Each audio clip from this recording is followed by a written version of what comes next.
Jiminy frickin' Christmas, dude. Jiminy frickin' Christmas. Hey everybody, it's your boy Crazy here. Welcome back to another video, and today we are back with another episode of Doki Doki Literature Club. And today we are at our part 3 of the Doki Doki Tainted Love mod. Now, last episode we went to, I'm just gonna go to the more relevant parts here. We went to the arcade, got a bunny, and now we're choosing who to give it to. It's a very hard decision in my personal opinion, but I'm really leaning towards giving it to Koto. I don't know why. I just feel like it developed a better liking over time. I thought I wouldn't like her as a character, but here I am. She's actually not that bad. But then we have Monica, who's an OG, but like, she's kind of a douche.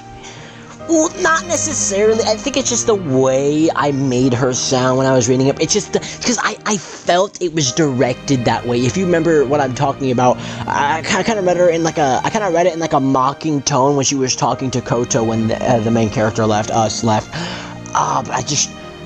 getting good. It's getting good. So let's just continue on from here. So now what do I do? Well, I'm gonna give it to Koto. Oh, wait. God, dude, this is so tormenting. Do I want to give it to Koto? Do I want to give it to Koto?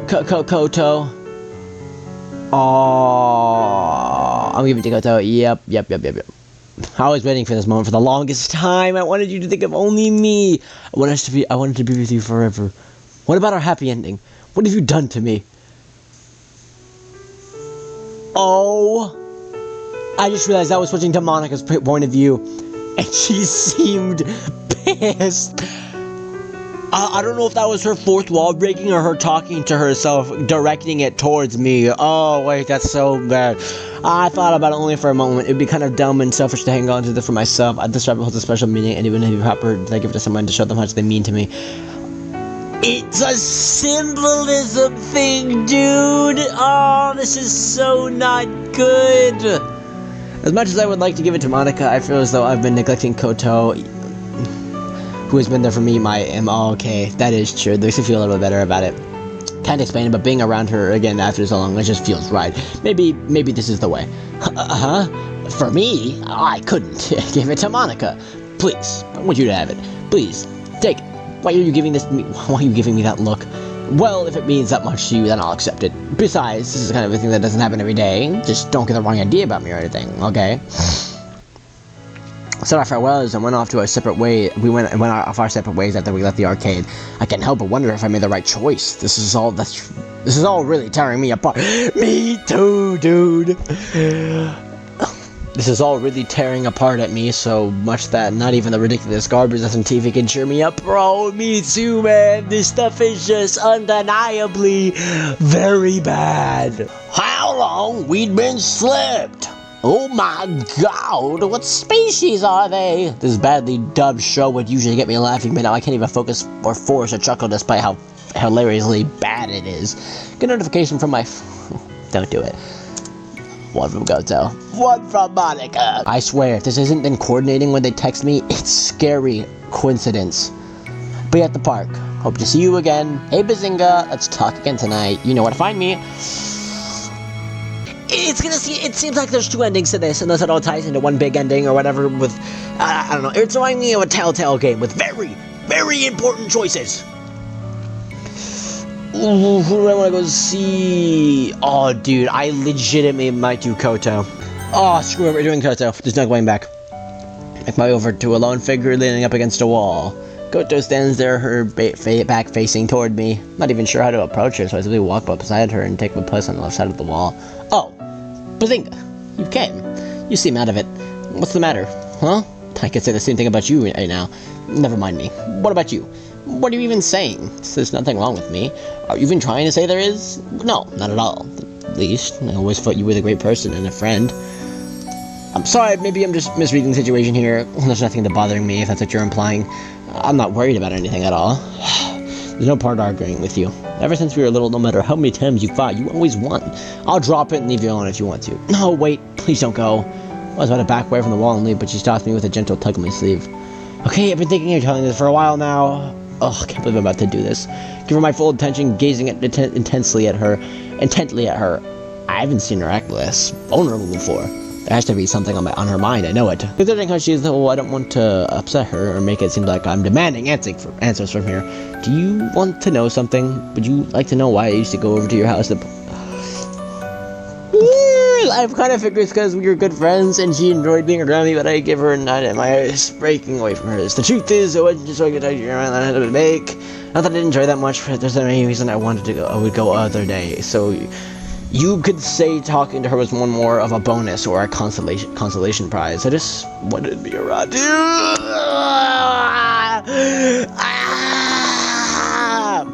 Just like she. Oh my god, dude. She realized, she realized, she didn't know she did, but she realized. And your mom and grandma took, I figured it would be a good way to try and get, she will also become a stronger person from talking to them.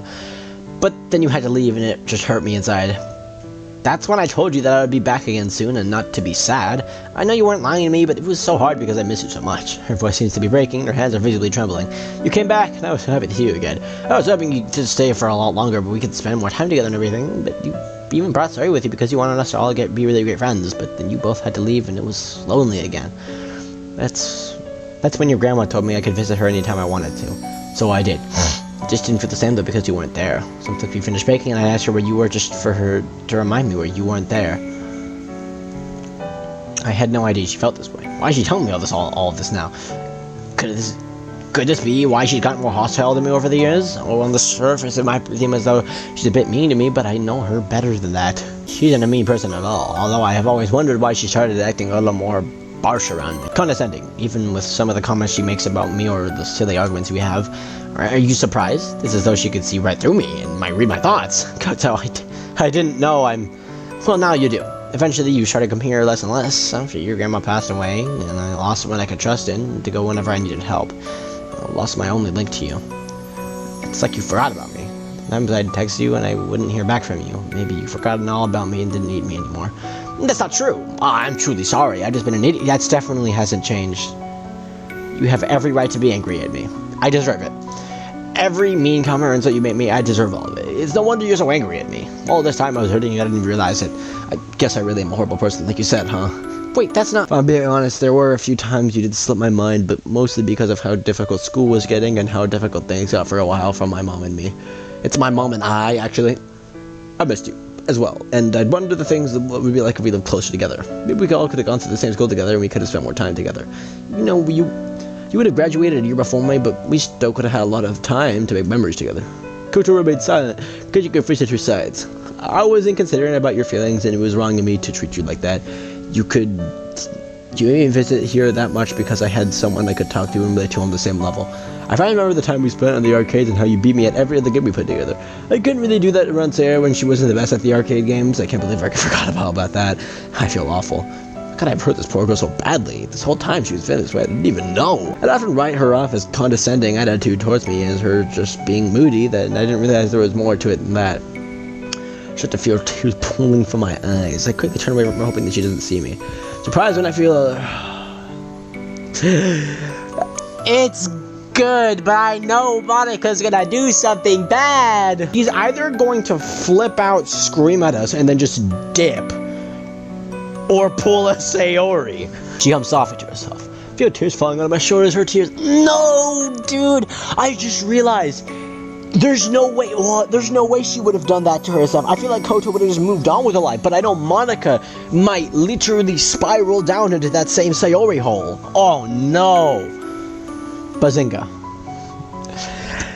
You can't say that to me at a time like this! I'm contemplating my decisions. I feel like this was a good idea, but I also feel like it wasn't. How did we even get here? Where am I? That it hurts me inside. I just didn't even know how to express it, so I ended up just being rude and nasty to you because I couldn't listen to my heart. Maybe I was angry at you for not being around, but despite all of that, you were the only one who meant so much to me. I've turned a lot of other good projects because none of them were you. After all this time, before I can say anything, Koto, let's go with me. It's okay. You don't have to give me any sort of answer right now. Please, I just have to be alone for a while. I'll see you tomorrow. She rushes away, hiding her face from me before I can say anything. I go out to her, nearly begging her to come back. I swear I can see a glimmer of tears beneath her cheeks as I try to go after her. Sadly, she's a lot more lean and athletic than me, so who was able to outrun me very easily. Koto, I'm sorry. I really am. I'll make it up to you, I promise. It's over. What can I do? Night has come again. Did I do the right thing? Picked one out of the two of them. I might as well have just kicked dirt in one of their faces and gotten the same result. I feel so terrible. In the end, I picked one of them, even though those aren't any do-overs in life. I can't just restart from my checkpoint before... Yeah, the game is telling me I made a very bad choice, but you know what? We're gonna stick with it, because why not? Well then, no matter how it turns out in the end, I'm sure things are going to be a lot different now. The three of us won't be friends like I initially hoped we could be. These precious moments in our daily lives, what will tomorrow bring for us? I close my eyes and try my best to drift to sleep, although I can't help but have these lingering thoughts keep me from resting easily.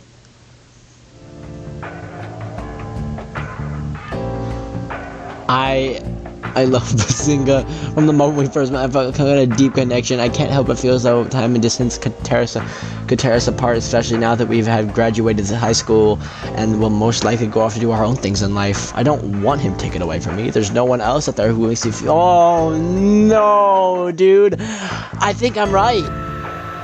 I think she's gonna do a Sayori. As one of the most popular girls in our school, I had many words for their hand asking me out and pledging themselves to be...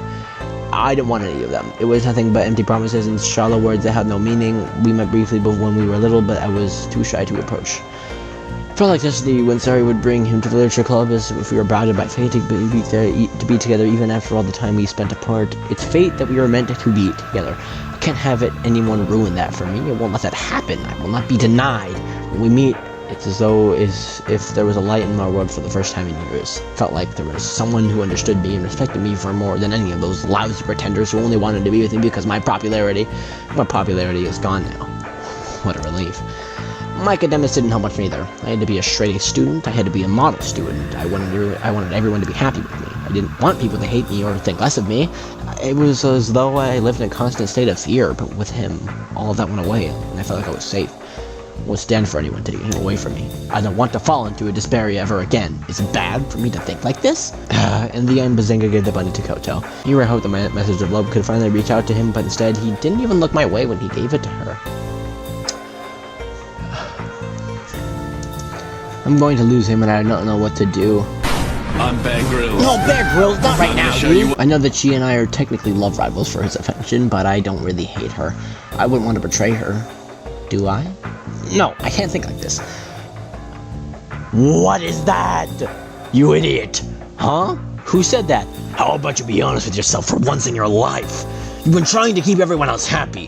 Why don't you try to make yourself happy for once? Who are you? I'm Bear Grylls. I look down at the bridge at my own reflection. I don't understand. There's no one there. You've been denying yourself true happiness for the longest time. You don't even know what it is to be happy anymore. God, who are you? Don't be stupid. I'm you. Did that just say Dark Monica? If you're me, then who am I? You're so stupid. You and I are the one and the same. I'm just the part of you that isn't afraid to hold back on our true feelings. Never mind that. Tell me, how much of a complete and total idiot are you? Miss Straight A student, show what you know. You can't be me. I don't go around saying things like that or talk to anyone that way. Only because you are too scared to, or else you think everyone is going to hate you. Friends are worthless anyways. A real dime a dozen. Shut up and take what's yours already, or else you're going to just end up being miserable and alone. Shut up. Just leave me alone. Get out of my... Oh my god. Yeah, I think this is going the exact way I'm thinking here. The little voice, Monica's "Get Out of My Head" line, which is originally Sayori's. Oh, this isn't good. She's either gonna jump in this lake right now and drown, or we're gonna find her dead in the morning, floating or something. You really are stupid, you know that? When are you going to stop denying yourself a chance at happiness? This is your opportunity. Don't waste it. Besides, Koto was plotting against you the moment you told her your brilliant plan. Nice move, by the way. Major congratulations for that big brain moment. Knock it off already. I don't want to hear anything else from you. Stop denying yourself happiness. You deserve it after all. You just need to win back Bazinga and hold on to that happiness. What do you want? You've taken your eyes off the prize. I'm not talking about the stuffed rabbit either. I'm talking about Bazinga. Have you forgotten Have you forgotten what you came here to do? No. Then prove it to me. What must I do then? The heart, Monica. You must win over his heart. The only possible way you can now by eliminating all obstacles. He can be yours. He will be mine. You won't have a choice. I was extremely wrong about the Sailor prediction. She's about to pull a Yuri. Oh no. This isn't good. Oh no, what is that supposed to mean, dude? No, sir. Oh, great freaking heavens, dude. Just what exactly are you up to here? I mean, the two of us being alone here, you can't blame me for being a little bit curious as to what exactly you're trying to do here. I'm not saying I have a problem with you being alone with you here or anything, or that you're trying to do something funny here, but I texted Koto saying that I wanted to see her today bright and early. I didn't say anything about this to Monica. I led her up to my bedroom.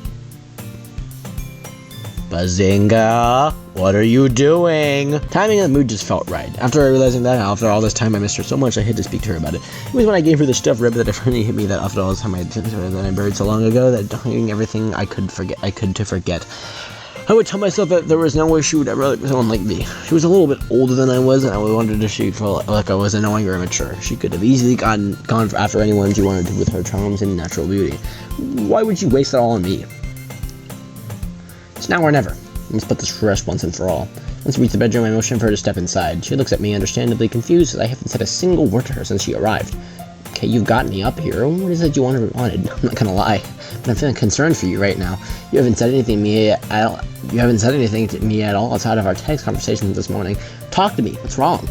Oh, I just invited you over because I wanted to street pass for my 3DS. What? Huh? That's it? I feel stupid right now. I could have brought it with me if I knew that was what you wanted. I'm almost surprised that's what you got yours here for, but I suppose it shouldn't be a complete shock to me. Without hesitation, now they push. Stop! Stop! Stop! Bazinga! Hey, what do you think you're doing? Do you have some kind of death wish or something?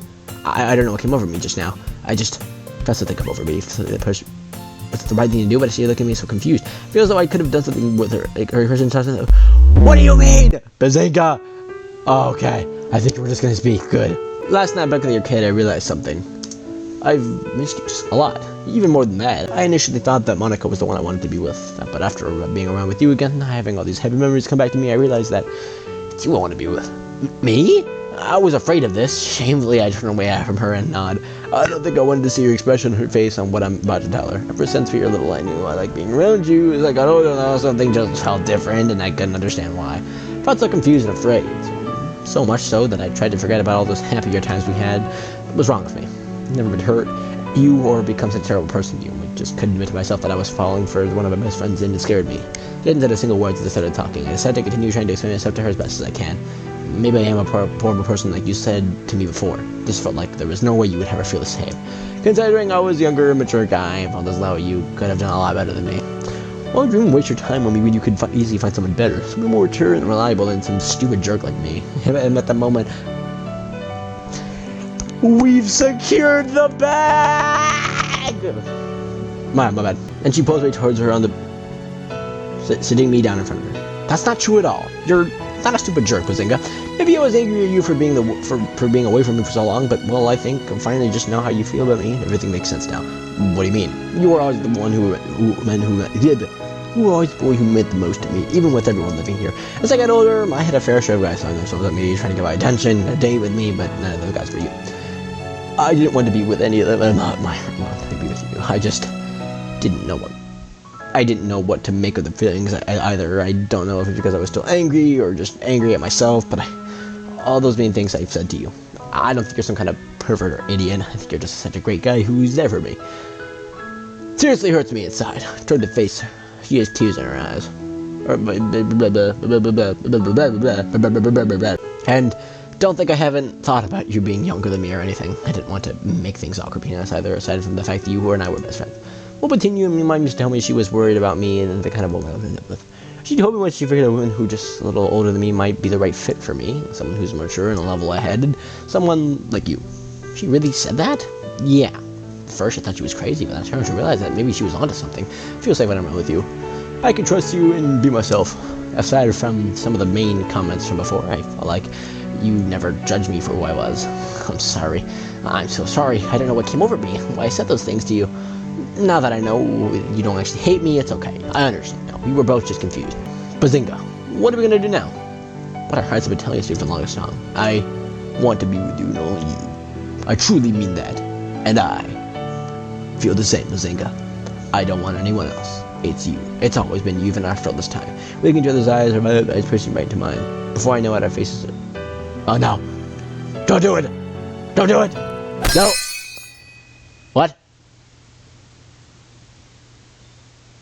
This pain. Why is there a throbbing pain in my skull? I feel my world fading around me. The last thing I can think of, I can hear is Koto calling my name, begging me to come back to her. Did she just strike us in the head? Get up! Come on, sleepyhead. What's going on? What is happening? You're finally up. Good morning, sleepyhead. Rise and shine. You sure look you were having quite an interesting dream over there. You were making quite a bit of noise. Was it a bad one? Or maybe it was just something a little more risky? Intruder! Wait a minute. How did you get into my room? Can a girlfriend allow herself inside her boyfriend's dream's house every now and then? What? What's going on here? Wait. Were we dreaming? Or did she force us into a dream? I don't know what's happening anymore. Besides, you promised we'd go on a date today. Don't tell me you forgot about that already. Sometimes I think you'd be lost without me, Bazinga. Good thing I'm here to keep your head on straight. Figured you slept in, so I wanted to go find you. Sorry. Thank you, Monica. Morning has come, or at least my version of it. The clock says it's noon, but given my track record, it might as well have be the morning. I guess all that stuff until now was all a dream. I confessed my love to Monica when she got here, and now we're officially dating. Koto must have likely forgot all about me and probably wants nothing to do with me now. Yes, just one long, confusing dream that oddly enough felt like a nightmare. What? I'm so confused. I swear. Is this, and I quote, Dark Mana, I say that word very loosely, messing with us here? It was like fate led me to be with her long after our initial meeting so long ago. Is she still sentient in this mod? Is she just after the main character and not, like, genuinely me instead? This fate is my reality. So, Bazinga, yeah, aren't you going... Don't do it, man. Something's not... Oh, I'm sorry, let me rectify that moment, lapse in judgment now. That's when I saw something. Something shoved in the corner of the room that I don't think was ever there before. It was a peculiar cardboard box, but that wasn't the strange thing about it. There was stains on it. Red stains. There were also some red liquids that seemed to be oozing from it. Not only that, but... The heart, Monica. You must win over his heart. The only possible way you can now by eliminating all obstacles. Holy Jesus, I know what happened. Upon seeing it, I reeled back, nearly sending Monica back. What is that? Monica had a blank expression on her face. She looks over at the box and back at me, her expression never changing. You want to know what's in that box? I'll tell you. To my horror, she does with both of her hands, each carrying something very disturbing. One hand she saw a saw which seemed to be fresh blood on it, and the other was a lock of Koto's long lavender hair. There's something I can't stand inside that box. She momentarily looked at her hair from Koto she had held in her hand. A shame. She really did have such beautiful hair, don't you think so? Well, now there's no one who can get in my way. I made sure of that myself. She doesn't deserve you. There's no way someone like her could ever love you the way I do, Bazinga. Oh my god! She literally struck me in the back of the head so hard. It gave me a lapse of, like, what do I call it? Amnesia? And then pretended like she was confessing to me the whole time. Oh my god, this is actually insane. Monica, you've gone crazy. Now then, can you make sure you keep your eyes on me from this day forward? I can bring myself to an answer to her. I don't want to answer her. The girl I thought was her, here's her. She's an absolute psychopath. She just murdered my childhood friend and brushed it off like it was nothing. Are you going to run away? You're damn right I am. I was fully awake now as the true reality thrust itself into my mind, completely breaking the terrible illusion my mind cooked up out of denial. Monica broke in while I was confessing my feelings to Koto. She knocked me out cold and most likely did away with Koto with the saw she was carrying, dismembering her and putting her in the clear box that she's kind of sick trophy. Monica lunged at me with the saw in her hand, but I managed to dodge her. I threw my bedsheets over her in hopes of confusing her as I grabbed some shoes and began to run for my life. I had to get as far away from her as possible. Oh my god, so you are going to run? I love a good chase. I look back to see Monica has slashed through the sheets with the saw rushing at me like a demon possessed. I'm done for it if she catches me, I just know it. Is this reality? Whoever said reality is often disappointing, they clearly never thought about trying to date Monica. I have to keep running, otherwise I'm done for. I'm done for. The moment my legs can't carry me anymore. Let's see which one of us can keep running, Bazinga. I hope you haven't forgotten that I was the captain of the tennis team. No, it's over, we're dead. No, I haven't. She makes a good point, though. She's clearly more athletic than I am, and I'm probably able to endure for much longer than I possibly can. I have to keep running, no matter how hopeless it all seems. I'm running aimlessly just anywhere I can get away from her. Why isn't there anyone out here helping me? Where are all the people? Where is anyone? I felt as though I was being lured towards a less populated areas. I was running as fast as I could, panting frankly and nearly out of the breath. Monica, her breathing was calm and steady the entire time. I took that one look back at her, and then my world came tumbling down as my legs gave out, tipping over the rock that I missed. Oh! Monica brandished her saw, slowly approaching me with a calm smile on her face as if it was just a norm for her. Then out of nowhere, she begins to sing to herself. No. To me. One summer night we ran away for a while, yeah. Laughing we hurried beneath the sky to an obscure place to hide that no one could find, and we drifted to another state of mind, and I imagined I was yours and you were mine. As we lay upon the grass there in the dark, underneath the stars, yeah, underneath the stars, oh. I tried to call away from her, nearly dragging myself in a sad attempt to get away. My legs no longer had any strength left then, so there was not much else I could do. At this point I was desperately trying to survive however I could. Weak in the knees, yeah, oh, wrapped in the warm, gentle breeze, and I, so shy, a bundle of butterflies, flushed with the heart of desire on a natural high as we drifted to another place in time. The feeling was so heady and sublime, as I lost my heart to you there in the dark, underneath the stars, oh, oh. Monica takes a few swipes at my... I cry out in pain as she continues to sing to herself. There is no way I'll be able to use my legs for running anytime soon, especially now with her standing over me. I want to run away, but my legs, I'm left cowering and trembling like a bird with its wings clipped. You like this saw? I found it on the garden shed at your grandmother's house. I like to think of it as an assurance and for my self-protection. Never expected to get so much good use of it, but it sure made work of Koto back there. Now it looks like you won't be running away from me anymore either. Don't worry, I didn't cut off your legs completely, but I am thinking of taking you back with me so I can break your legs with a sledgehammer to make sure you never leave me. Why, Monica? Why are you doing this? You know, I wonder, why did it all turn out this way? It's all just some cruel, sick game to you, isn't it, Bazinga? Once this is all said and done, you'll forget about me, won't you? I can see right through you. I know what's been going on with you. I've kept my eye out on you the entire time. You have to admit, this all went to hell pretty quickly, didn't it? You might even say this is pretty irrational. You made the right choice, or you made the choice. You've done this to yourself. You had only yourself to blame. This all could have been avoided if you just chose me like you were supposed to. You should have given the stuff money to me, but instead you gave it to Koto.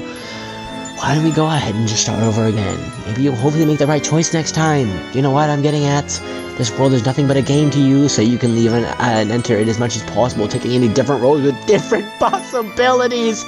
She is legitimately she's still sentient, but not actually. Before you do that, however, let me relish this moment in which I finally have my happy ending with the man I was destined to be with forever.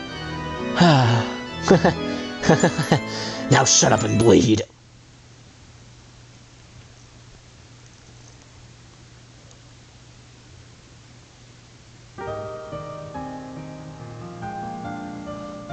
Dude!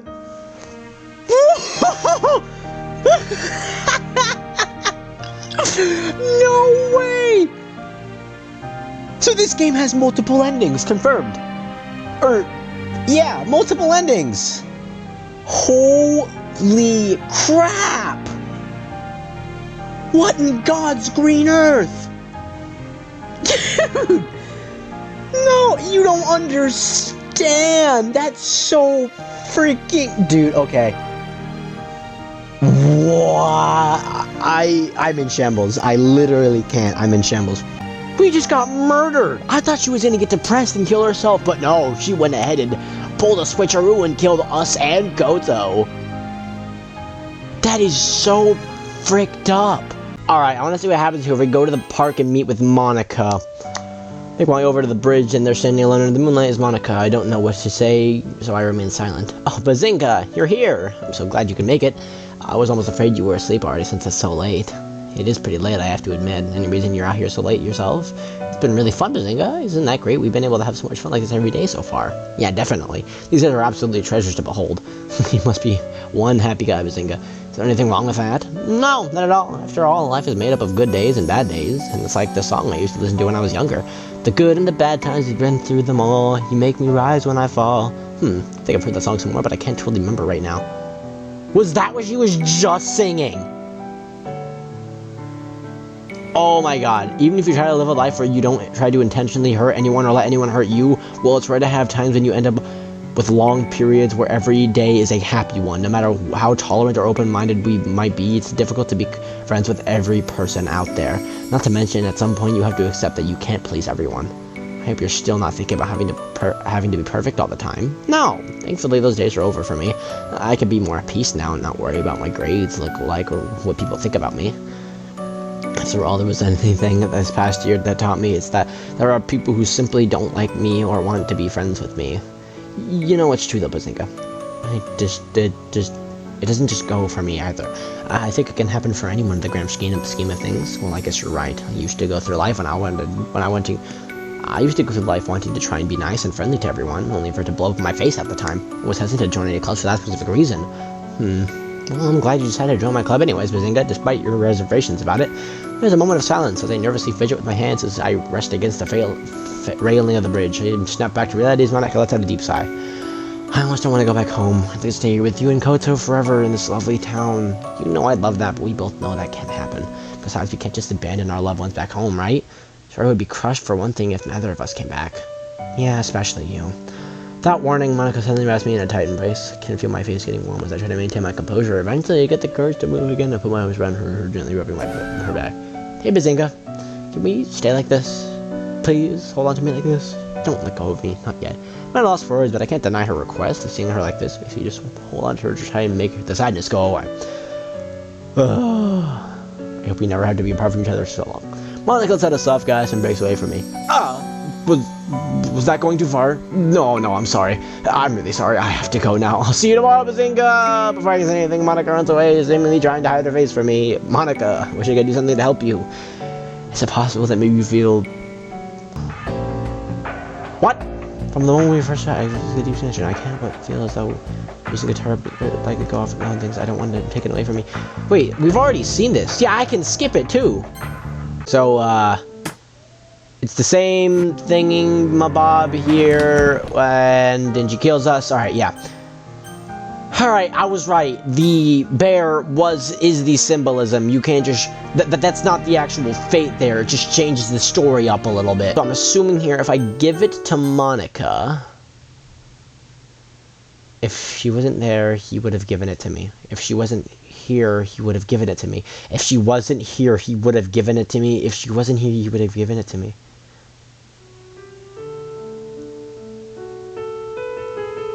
Oh my god. I wish there was an in-between here, but...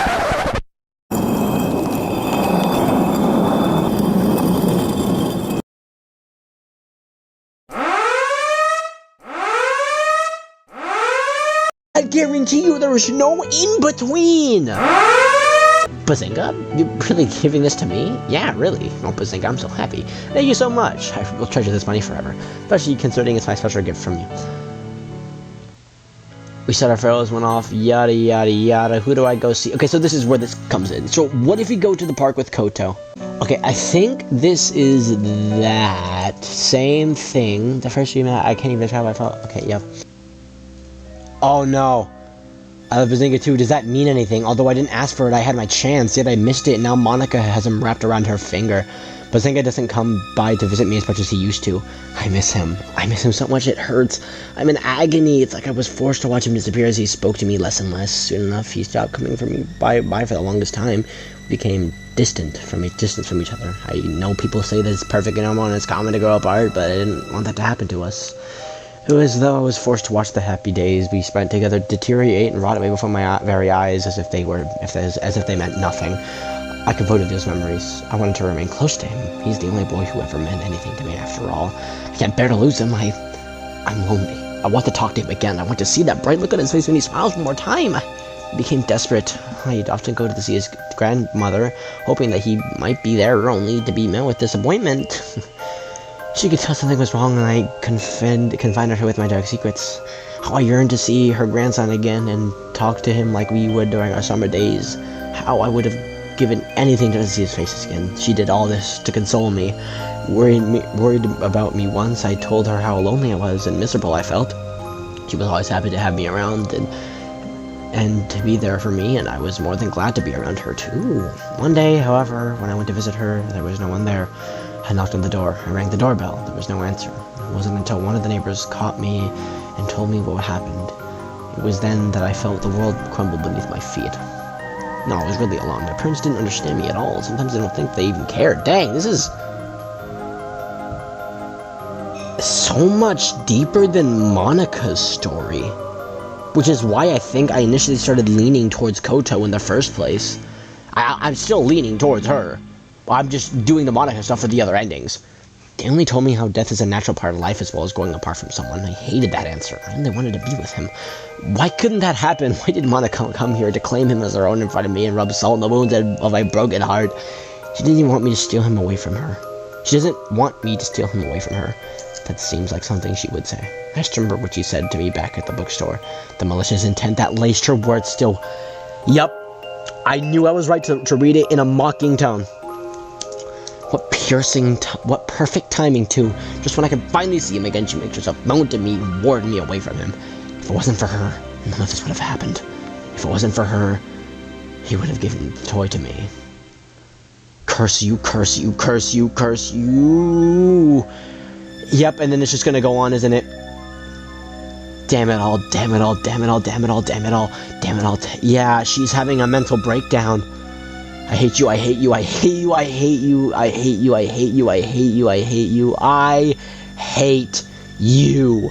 Am I truly a bad person for thinking this way, even though I know that Monika has feelings for him? Is this wrong for me to feel this way? To think of as her trying to steal him away from me. I never did any sort of move before, but why does this feel so she's stealing him from me? I hate this so much right now. I want to confront Monika about this, but charging over to the hotel would be kind of out of the question. Considering how angry I am, I don't know Considering how angry I am, I wouldn't know if it would give people the wrong impression about my intentions. At least it seems as though Bazinga hates me now, all because I don't know how to handle my emotions. I'll text her. It's kind of late, but you never know. Monika, are you awake? Sorry for texting you late out of the blue like this. Oh, Koto, it's no problem at all. What's up? See, the thing is, I can't believe I'm going to do this, but I have to. I know what you said before, but I can't live with this. I can't live with myself. If I don't at least try to figure out what's right to court Bazinga. The truth is, I love Bazinga too. I see. So that's how it is. There's a pause before I see that Monika is typing another message. And that's what you have to say to all this? What? Is all you have to say? Sorry, but you're too late. He pretty much belongs to me now. You and I both know who's the clear runner at the end of the day. You saw it with your own two eyes, didn't you? So that's how it's going to be, is it? Bazinga chose me, and that's all there is to it. He gave the bunny to me. I know it's going to be hard, but it's time to give up already, Koto. You're only going to keep hurting yourself the more hung up you get over all of this. Bazinga is in love with me, and that's all there is to it. No, you don't even know that's why he gave it to you. Sorry, Koto, but you missed out. Tough luck, because he's mine now. I'm sure it'll be more than just good friends once we both go home together. Unlike you, I can see the soul that's inside, and I know what my heart wants. Enjoy your victory while it lasts. There's no reasoning or even talking to her now. That stuck-up... Damn!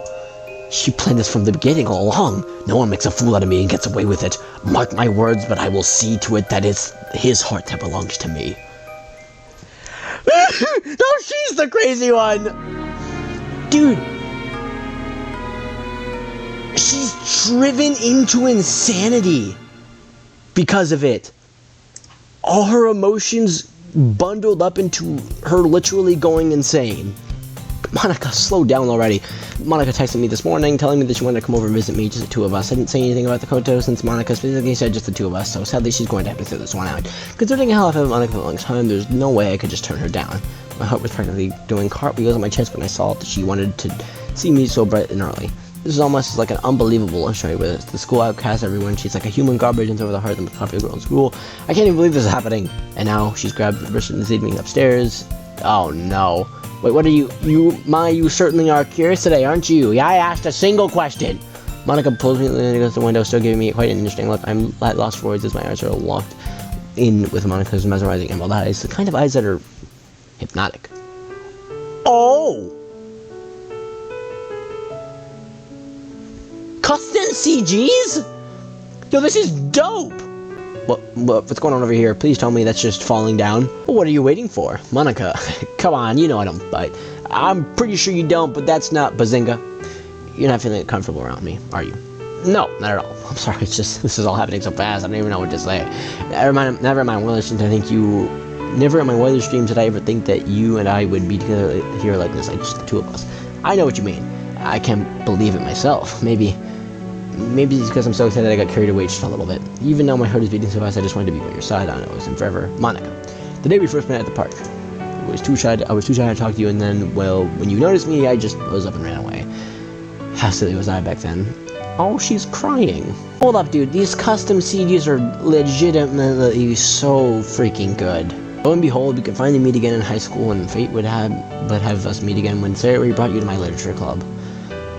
It felt like I had another chance to finally talk to you. That cute boy who made my heart beat so fast would make me feel funny inside. Now a man who is going to be sometimes so wonderful.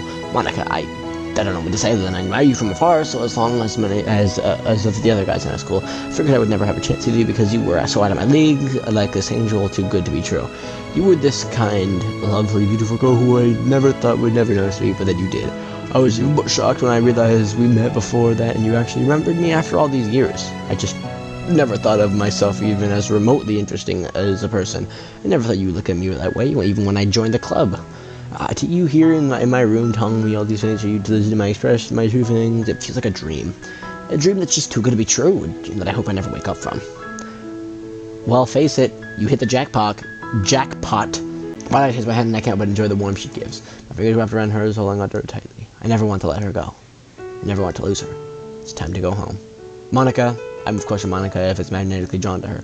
Her eyes close as her lips blah blah blah blah blah blah. Uh-oh. Koto. Hey, Koto. What's good? Oh, what is this? What are you doing? This isn't funny. You're saying I've outlived my usefulness then? You're just going to abandon me and leave me here for the rest of my days, never thinking about me again? We were all supposed to meet up again today and do things together. I faced towards Koto, doing my best to shield Monica. I already told you, Koto. You need to move on. What? British is a knife! One that looks like it came from the kitchen! She also carries a bat in her other hand. What are you doing? Oh, well, you see, the thing is, it's like that. I love Bazinga. I told you to enjoy your victory while it lasted, because now it's time for you to become a memory. Now say hello to Mr. Bat!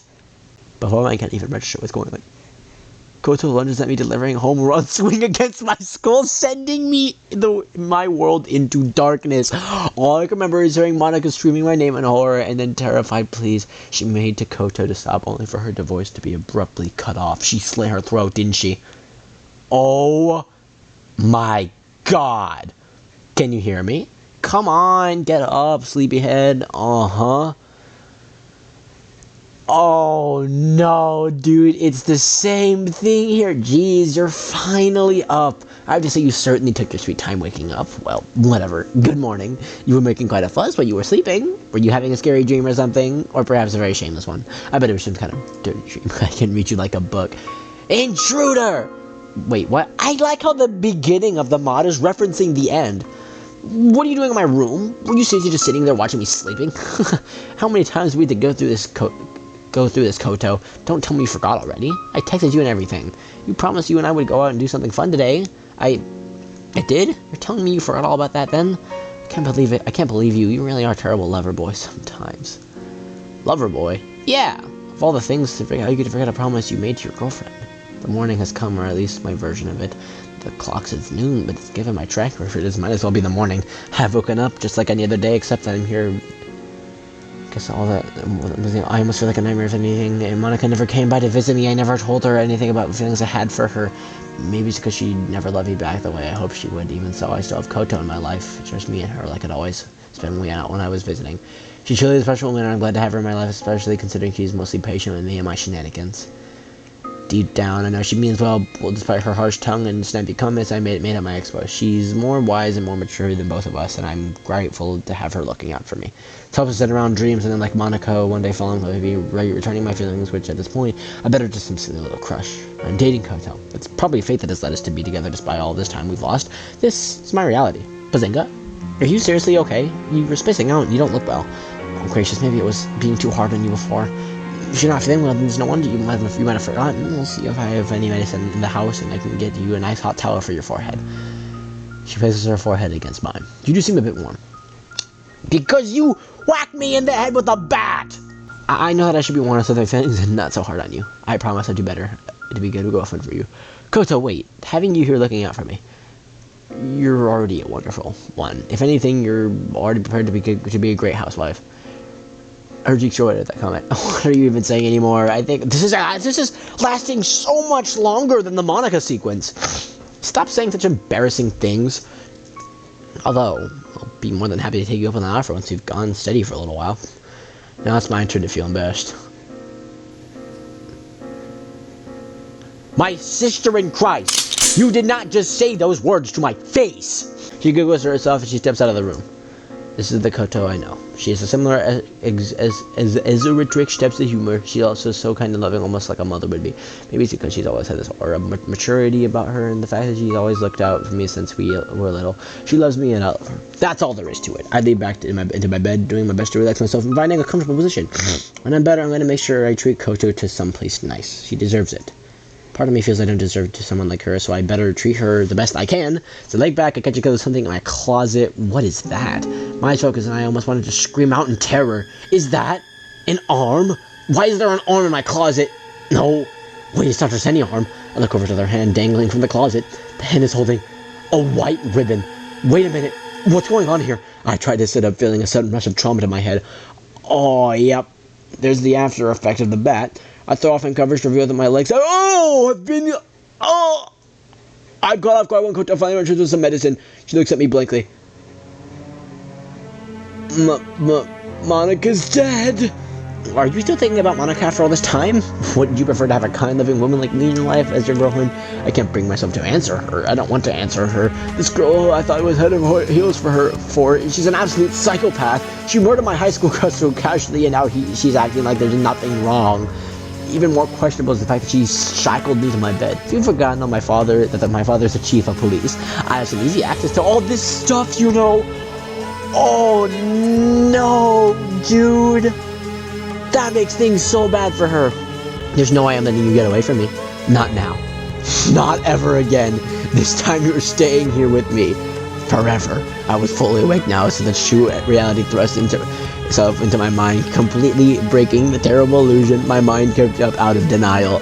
Monica and I just finished getting for one another when Koto broke in, rendering me unconscious and unable to protect Monica. Then she mostly seized the opportunity to cuff me to my bed and finish off Monica. Monica, I'm so sorry I couldn't protect you. I failed you, my darling Monica. Yeah, Bazinga. You're sick and twisted. Praise me more, Bazinga. How could you do that to Monica? Still think about her even now? I'll let you in on a little something. She was manipulating the both of us from the very beginning. She nearly threatened me when she told me she was going to confess to you. So much so I was scared to speak out against her. When I fought back, it turned out there was nothing but a total ice queen. Bleh. She's the twisted one here, not me. I don't believe you. Resist and struggle all you want. At the end of the day, I have succeeded where she's failed. She doesn't deserve you. She doesn't value you the way I do. No one can love you the way I do. Everyone has skeletons in their closets, you know. In this case, now we both just have a dead body in ours. There's no time for f***ed up jokes, Koto. It's time for you to face reality, Bazinga. Reality is often disappointing, which is why I had to take matters into my own hands. If I hadn't, she would have stolen you away from me, and you'd have forgotten all about me. Before I can say anything else, Koto brings 2 more steps of handcuffs, and she proceeds to cuff my arms to the bed. Tell me, Bazinga, whose fault do you think this is? What are you going on about now? Wrong answer. Tell me, who do you think is the one who caused all of this? To one more try. I can't even bring myself to say anything else to her. Give up? That's too bad. I'll tell you. It's yours. It's all your fault. You shouldn't have chosen Monica over me. She might seem so beautiful and angelic, but I can see past that. She's nothing but a demon in disguise. An ice queen. If only you had chosen me back then, none of this would have ever happened. Don't like it? Well, too bad. That's how life is. You win some, you lose some. You know, though, I'm sure this is all just some huge game to you. I bet you're feeling like you want to start all over again in hopes of doing better next time. What's that said? Reality is often disappointing. Try as you might, there's no guarantee there's going to be a better result. You might find yourself endlessly struggling, searching for a more satisfying result that doesn't exist. Or maybe you will find one. Who knows? She sits down on the bed, brandishing the knife she had with her earlier than she confronted me and Monica.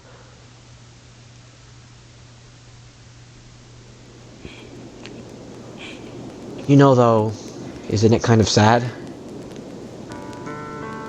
When you do start over, you're just going to forget all about me and toss me aside like yesterday.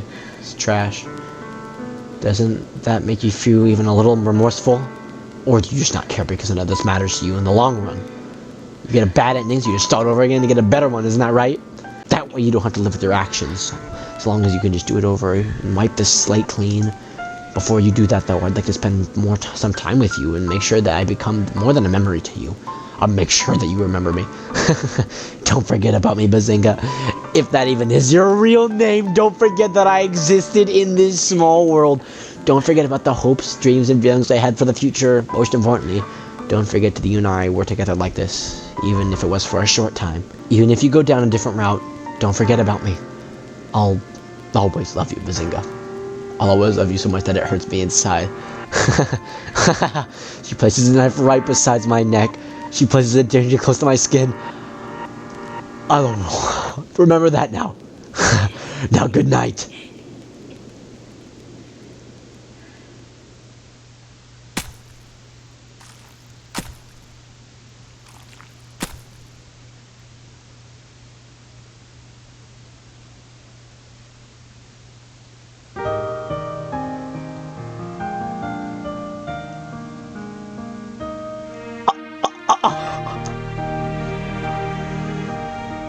Dude, I have some chills right now.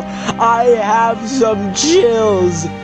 Dude, legitimately. I can't even bring myself to words. This is so... Okay, here's the thing, though. I don't think we're done here. I genuinely don't think we're done. I'm gonna try to fit everything into this video. Alright. Shit, wrong button. Okay. So, hypothetically speaking, there might be another route here. Because notice here, there is a third option labeled keep it for myself. In fact, there might be 2 more routes here. It's mine now. Huh? I didn't pick you as someone who like cute things that much. Don't make fun of me. That's quite the surprise, I'll admit. Yeah, well then, you better make sure you take care of that bunny, Bazinga. Otherwise, I might just go ahead and tell Natsuki about this. Well, it's fine with me. You're free to like whatever you want, after all. This is the way. I don't want there to be any competition or malice between the 2 of them. Once I continue to enjoy these summer days happily and carefree, we can all be great friends forever. I won't give it to either of them. If anything, maybe I can give it to Sayori and hope Monica never catches on. Aw, dude, she really loves bunnies. Until then, I'll keep it for myself no matter the consequences of or cost. I don't know if Monica will see me in a different light. Maybe now there's no way I can confess to her like I initially hoped to. Well, I guess it's a small price to pay for salvation. Even if I remain single for the rest of my life, I don't want to destroy the beautiful relationship I have with both these wonderful young women who have made my life that much better. The good and the bad times, we'll all go through them. We'll all keep each other rise when neither of us falls. We will continue to make memories, what we shall cherish for the rest of our lives. I only wish my precious days, daily life, and my relationships I have with those I hold dear to me never fall apart. The girls were quiet the entire time after we left the arcade. I can't imagine how my actions were real shock to them to the point they didn't know how to react. I stand by my decision though. To choose one over the other would have been the equivalent to kicking dirt into the other girl's face, to say the least. I couldn't live with myself if there were two of... I couldn't live with myself if I were to do that for either of them, since they both mean so much to me. Admittedly, Monica is the one I have my heart set on right now, but I wouldn't want to hurt Koto in the process. That makes her feel as though I'm only pushing her away. At the same time, I don't want to ruin what chances I have with Monica by setting boundaries with Koto in an attempt to reassure her that she still means a lot to me with a gift that could be misinterpreted as meaning something entirely different. Koto is still kind of a mystery to me with the way she's been acting to me. She was never quite too harsh and sharp with her words, yet I can still feel some semblance of the sweet, fun girl I used to hang around with as a kid, and is still there deeply down. Maybe she's grown resentful of me over the last few years for spending less time with her. If that's the case, I don't blame her for lashing out on me, as she has a few days back when she told me I was horrible. Maybe I really am horrible for having put her through that. I try to watch TV to take my mind off things. What are the awful feelings? I think that things are not going to go well. So far, the TV hasn't worked for me. Somehow I've ended up watching this kind of dumb soap opera about a woman who's in love with two men. What? Amanda. James. Amanda James. Marco. Fucking Marco. That's exactly what I was hoping to avoid by picking one girl over the other. I don't want to hurt any of their feelings or malice between us, yet I can't help but fear that's what I did was only make things confusing between all of us, if not worse. In this case, I'm Amanda, except I don't get to choose to go with anyone. Are both of the girls feeling like James right now? If they are, they don't have anyone else to be angry at except for me. In this case, there is no Marco to get angry at. Neither of them have texted me to meet them as they have in the last few days. I might as well be overthinking everything, but at the same time, is this a happy ending? They're messed up, but royally, and now I'm about to pay the price for it all. It seems as though I've hurt both girls in my attempt to try and spare their feelings.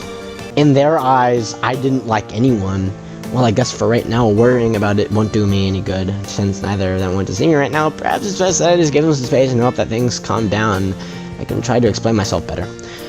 Might not completely excuse my actions, but I can hope that they can at least understand the reasoning behind them better, as well as my motivation for taking them. That's all I can do. I don't want to hurt feelings or misunderstandings between us in the hopes we could all, at the very least, remain good friends. Oh, that no matter how it turns out in the end, I'm sure things are going to be a lot different now. The three of us might not be able to maintain a healthy friendship or a sense of trust after what I've done. These precious moments in our daily lives. What will tomorrow bring for us? I close my eyes and try my best to drift to sleep, although I can't help but have these lingering thoughts keep from resting easily. You texted me pretty late, Koto, but I came as fast as I could. What's the matter? Is there something wrong? Sorry for texting you so late out of the blue like this. And thanks for coming. Oh, Koto, it's no problem at all. What's up? See, the thing is, I can't believe I'm going to do this, but I have to. I know what you said before, but I can't live with myself if I don't at least try to fight for my right to court Bazinga. The truth is, I love Bazinga too. I see. So that's how it is. There's a pause before I see that Monica speaks up again. Oh, it's like the text message has been said. It's like straight up in person. Sorry, Koto, but you missed out. Tough luck, but he will be mine, and I'm sure we will be more than just good friends once we both go home together. I see how it is then. Well then, take your shot. Just know at the end of the day, I will be the one to come out victorious. Keep telling yourself that, honey. You keep living in that sad reality of yours, Vinero. I'm going to take my rightful place in his heart, and we are going to live happily ever after, as long as we both shall live. Let's see for how long that is. There's no reasoning or even talking to her now. That's stuck up. Boo. She planned this from the beginning all along. No one makes a fool out of me and gets away with it. Mark my words. But I will see that his heart belongs to me. Oh, youch! Okay, I got a feeling we're in a mix here. Dawn of the fourth day, we've seen that a lot. Holy cannoli. I woke up early in the morning for once to see that I had gotten a text from Monica. She told me that she wanted to meet with me in the morning, just the two of us. Just wanting to respect her wishes. I didn't say a word of this to Koto. Maybe we'll... Oh, wait. Is this just a loophole back to the ending with Koto? Oh, no. I couldn't go and choose Monica like that in front of Koto, but maybe now that we can meet like this, I might have a chance. I've decided to make breakfast while waiting for her. Well, I say make, but I'm just getting some cereal for myself. I was never much of a morning person, so cereal was my go-to breakfast every morning. I don't really get to start. All I hear is the doorbell ring. I can only guess that Monica is here as bright and early as she promised she would be. Take a deep breath and try to psych myself out. Then I go over and gently open the door for her. I have to admit, but I was taken back by Zinga's reactions from last night, but I'm sure he was he has his reasons. Oh, wait. Are we Monica now? Maybe he really does have a secret love of cute things. After all, there was a time when boys liked playing with My Little Pony toys, right? He is a sensitive guy at heart, so maybe I shouldn't be too surprised. Yet deep down I feel like there was something off about his actions, as though there was something he wasn't quite telling me.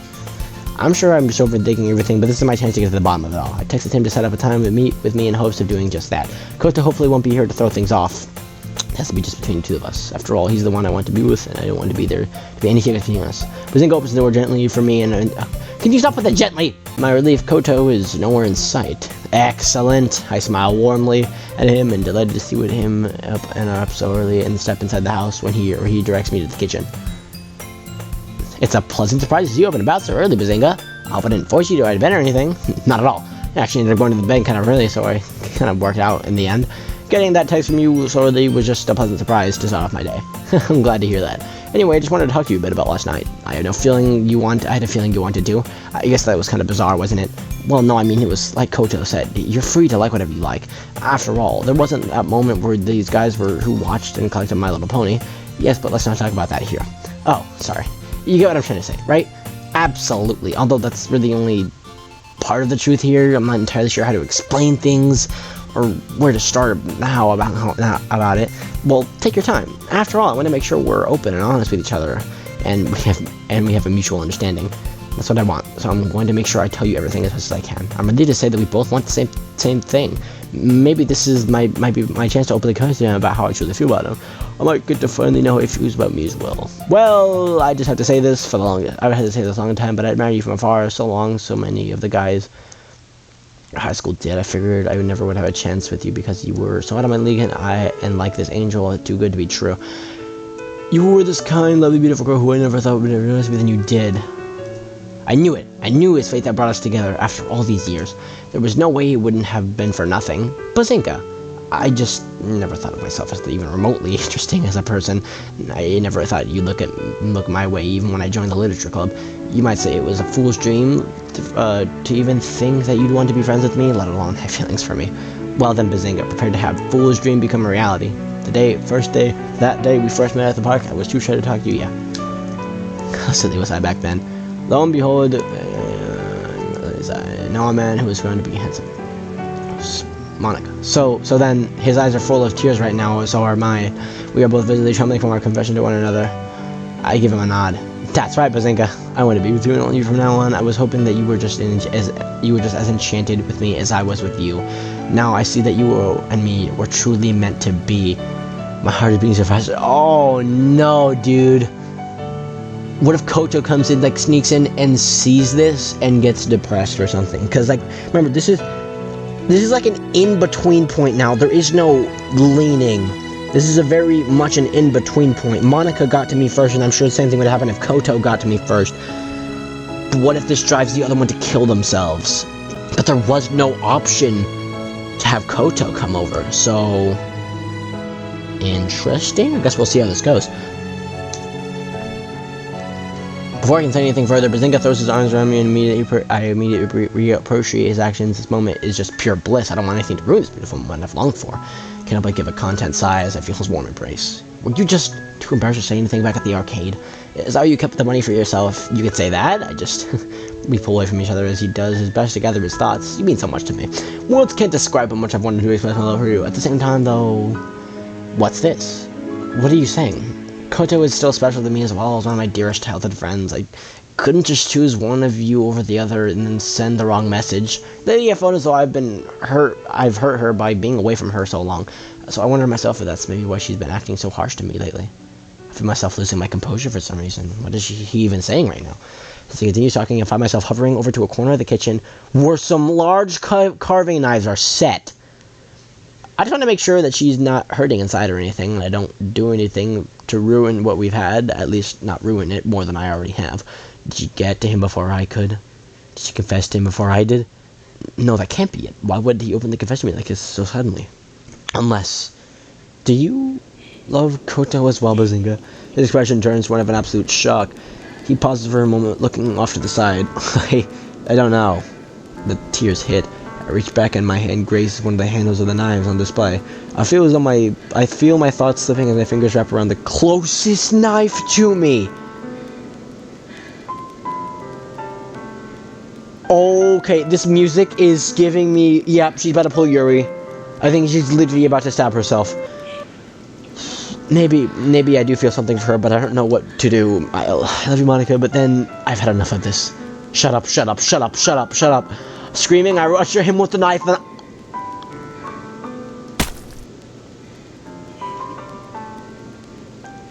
He screams out of pain and falls to the ground. How dare you! After I told you my wholehearted feelings for you, still have the nerve to look at another woman? What is wrong with you? He's trying to crawl away from me like a trapped animal. No, you're not getting away from me that easily. If I can't have you, no one can. You and I were bounded together by fate. You're seriously going to throw all that away for this woman? I grab him as he tries to drag himself away. I turn to him over so he is on his back facing me. I want to see his face.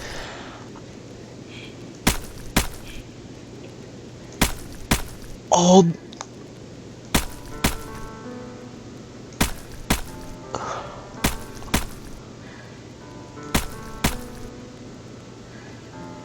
I stab him in the heart. That's the kind of pain I'm feeling right now. How does it feel to be stabbed through the heart? How does it feel, Bazinga, to get stabbed through the heart after confessing to the one you love and how you feel about them? All he can do is cough and gasp as he looks up at me. He reaches his hand, touching my face. Are these tears running down my cheek? He wipes away the tears, giving one last breath. His arms fall by his side and his head turns away from me. I watch as the light literally leaves his eyes.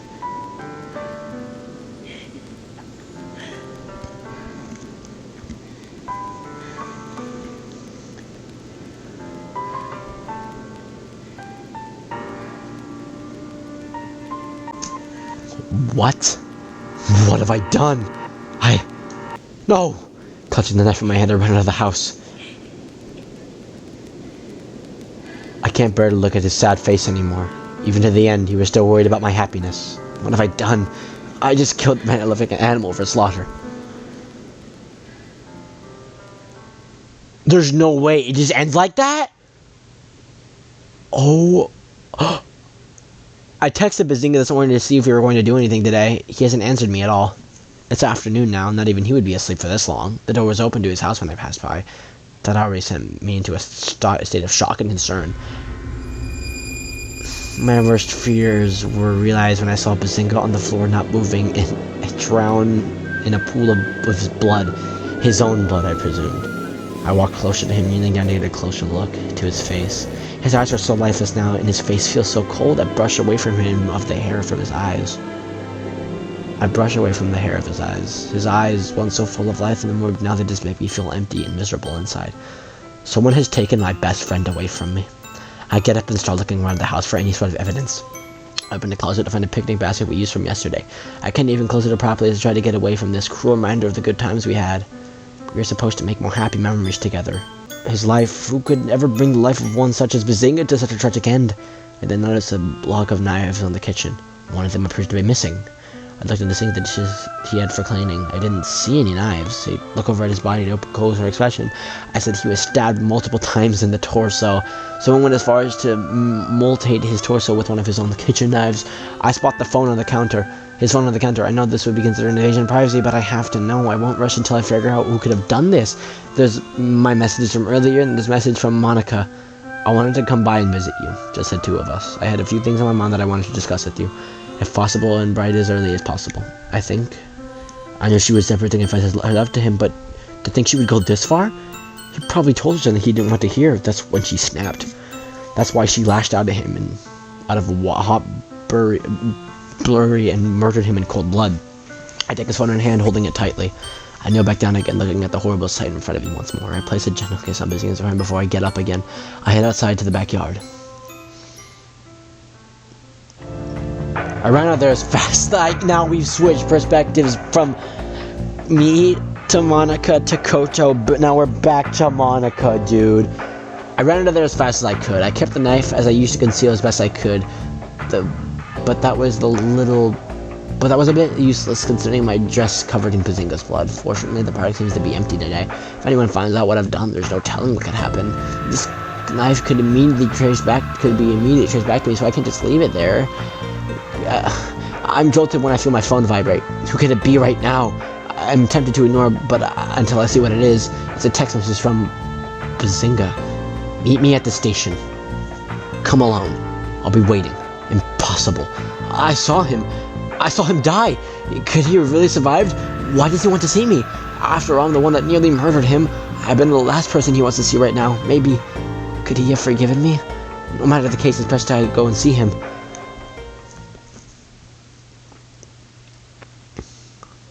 Oh my god. She's about to be confronted by Koto.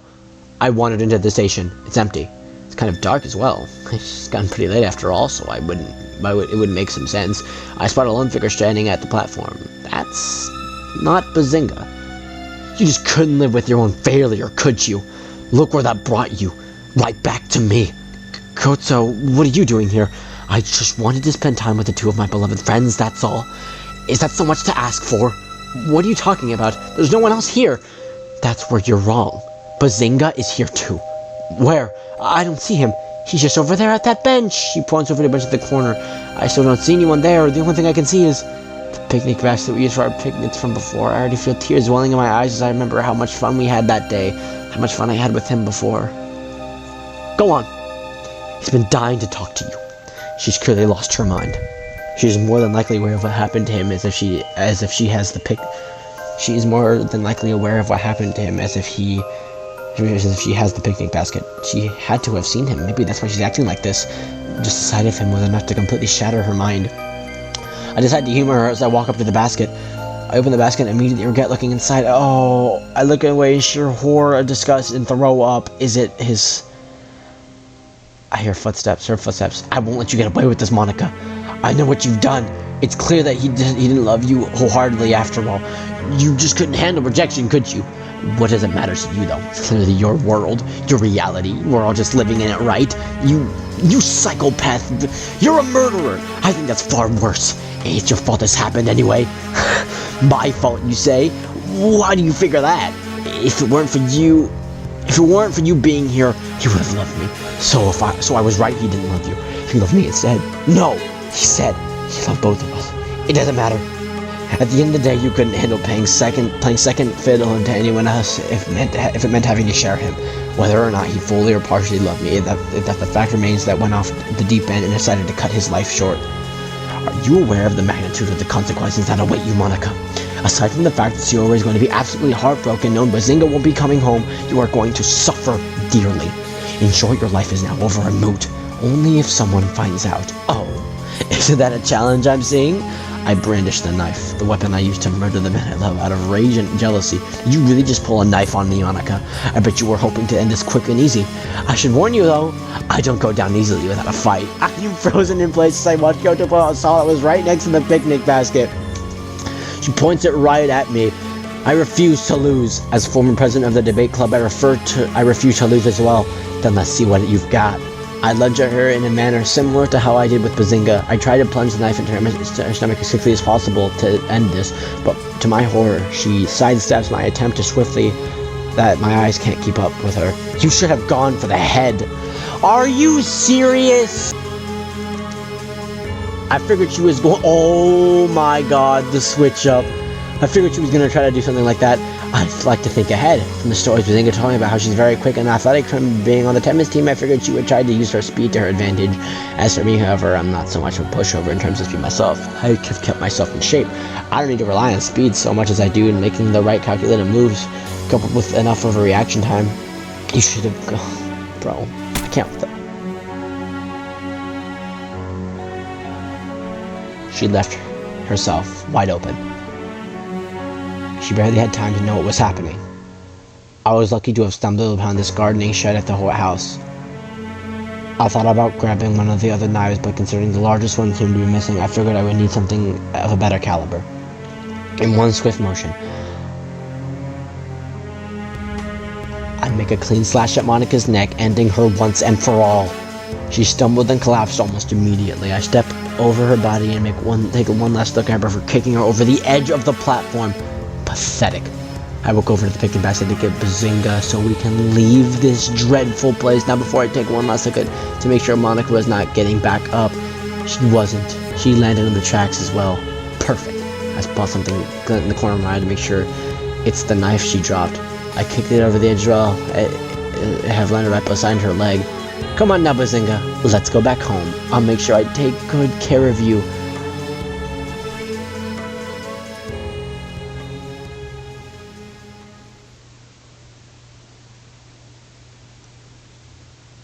Sorry. No secret endings in here. Bye-bye.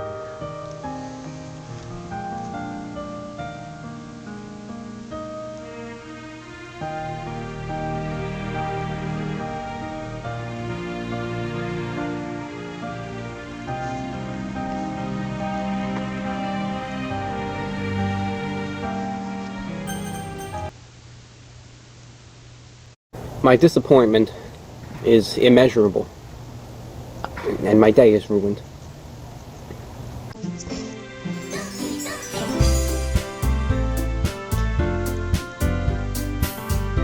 You know,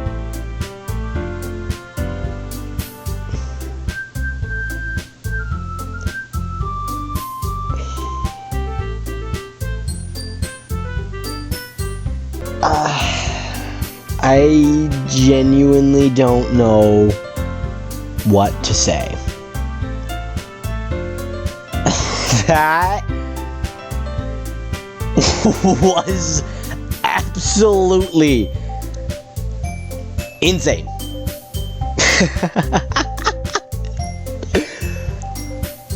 Oh my god, I cannot bear to ever see that menu again. That mod was so tragic. Holy crap. Alright. I've done this with the last few mods in analyzation and overall just saying that I enjoyed it if I did enjoy it, which I did. And just like giving my thoughts on it and what I liked about it. I even though I don't want to now, I have to do that for here. What?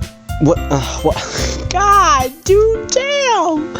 What do I think about this mod? It was very well written.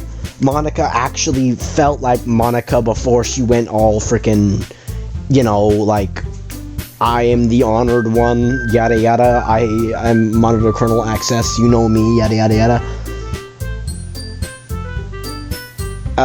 Yeah, the art style for Koto was really nice. She really fit into the game seamlessly, without it not seeming out of place. You know, it just didn't look like fan art. It looked like it was actually from the game itself. The soundtracks in that mod were pretty good. I liked them a lot. The storyline, holy shit. I should have put the poll for storyline on Tainted Love as well as I did for Exit Music, because I know they're both I now know that they're both storyline based. I guess it's also part horror at this point. It wasn't really horror, it was more of just a shocker.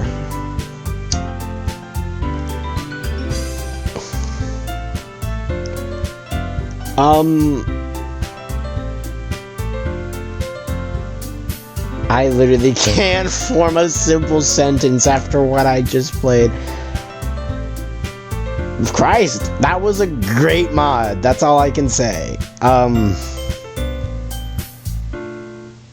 think I'm gonna take a little break from Doki Doki mods, though we still need to get caught up with Doki Doki Plus. I haven't uploaded the last episode since like a good 2 weeks ago, and yet again I recorded that like 4 weeks ago, then edited it 2 weeks later. Jiminy Christmas.